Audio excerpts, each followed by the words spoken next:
আমি ওখানে গাঙ্গের পার যখন দাঁড়াইছি তখন আমার কাছে লাগতেছে আমার মাথার উপর দিয়ে গুলি যাচ্ছে মনে হচ্ছে, এরকম একটা মনে হচ্ছে।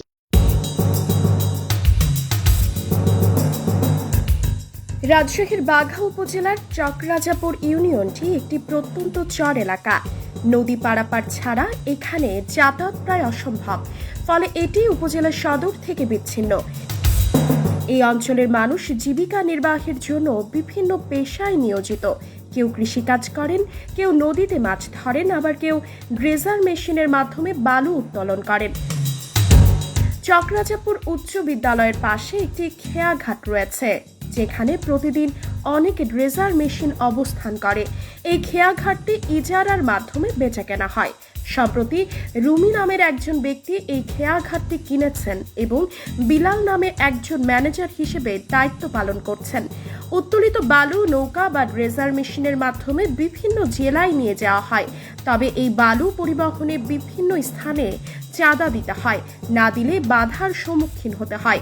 রবিবার 6 জুলাই দিবাগত রাত 3:30-এর দিকে চকরাজাপুর ইউনিয়নের খেয়াঘাটে একটি চাঞ্চল্যকর ঘটনা ঘটে। হঠাৎ করে 3টি নৌকা নিয়ে প্রায় 35 থেকে 40 জন সন্ত্রাসী ঘাটে এসে অপ্রত্যাশিতভাবে গুলি ছুটতে থাকে।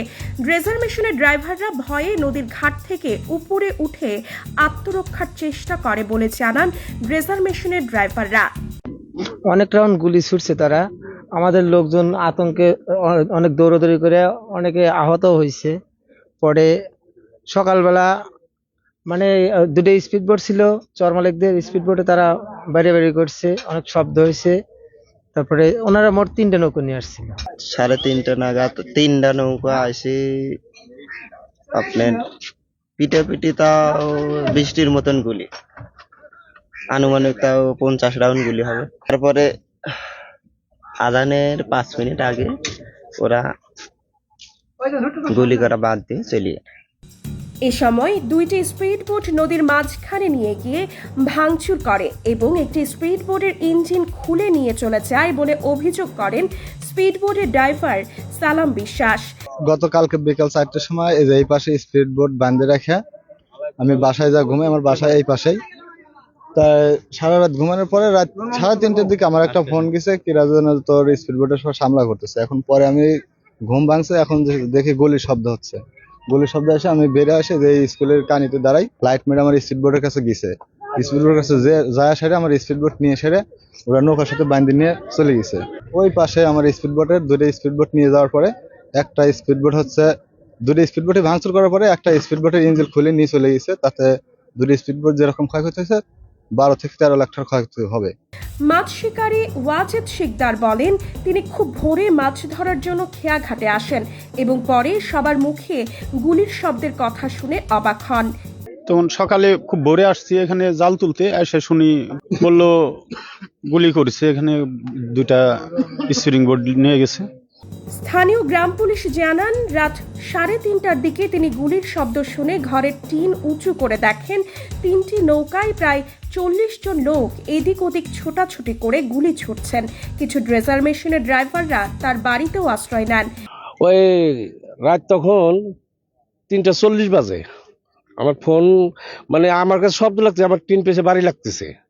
তো আমি ওই ফালদা করছি, ওইটাকে টিন পেছে বাইরে গিয়ে এই কই আরে জানলা খুলছি, জানলা খুলে দিয়ে কিছুই নাই, লাইটের বাজে। তারপর আমি গেট খুলে বাড়াইছি, এসে গাঙ্গের বাড়াইছি, এসে দিই 3টা নৌকা চলে গেল ওই সাইডে, উত্তর সাইডে চলে গেল।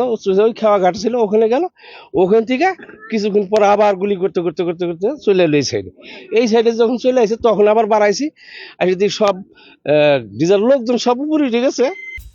রাজশাহী জেলা ছাত্রদলের সভাপতি শামীম সরকার বলেন, কিছুদিন আগে লালপুর ঈশ্বরদীর দিকে যৌথভাবে খাল এন্টারপ্রাইজ নামে একটি প্রতিষ্ঠান খাজনার নামে চাঁদা আদায় করেছে, যা বৈধ কিনা তার কোনো প্রমাণ নেই। এছাড়া এখানকার বালুবাহী ট্রলার বা ড্রেসার থেকে তারা চাঁদা দাবি করে। চাঁদা না দেওয়ায় হয়তো এমন ঘটনা ঘটেছে। রায়টাতে খাল এন্টারপ্রাইজ নামে একটি স্লিপের মাধ্যম দিয়ে 2000 টাকা করে ভাস্তা আদায় হচ্ছে, খাজনা আদায় হচ্ছে।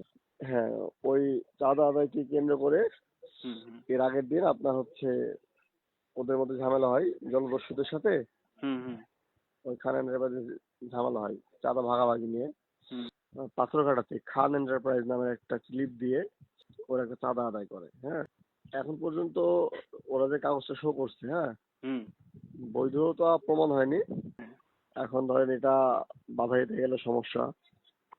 তো ওরা যৌথভাবেই ভোরবেলায় আর কি ফজরের নামাজের সময় সে আপনার এই আক্রমণটা করে আমাদের পিচ বোর্ড দুটো আর কি ডুবাই দিয়ে গেছিল, নষ্ট করে দিয়ে গেছিল, ইঞ্জিনটা চুরি করে নিয়ে গেছে।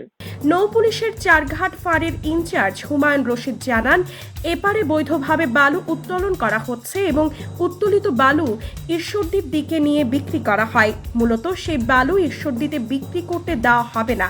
এ নিয়ে কুষ্টিয়ার দৌলতপুর থানা এলাকার লোকজনের সঙ্গে দ্বন্দ্ব রয়েছে। ওই ঈশ্বরদীর নাকি এদের ভাষা যেটা যে এই যায় তো নিষেধ করে যে তোরা হচ্ছে বালু নিয়ে আসবি না, তোরা বালু নিয়ে আসবে না, মানে এদিকটা নিয়ে বালু নিয়ে গেলে ওকে আবার বালু উঠানো, ওদের বালু উঠানো আছে, এদের আবার বালু উঠে করে নিয়ে যায়, তাহলে ওদের একটা দামটা কম পড়ে, নইলে ওরা চড়া বিক্রি করতে পারে। এইরকমই এখানে যেটা বালু উঠে এটা বৈধ, মানে এরা ডাক দেয়নি। বাঘা থানার অফিসার ইনচার্জ আফাম আসাদুজ্জামান জানান, নৌ পুলিশ সহ থানা পুলিশের পক্ষ থেকে নজরদারি বাড়ানো হয়েছে।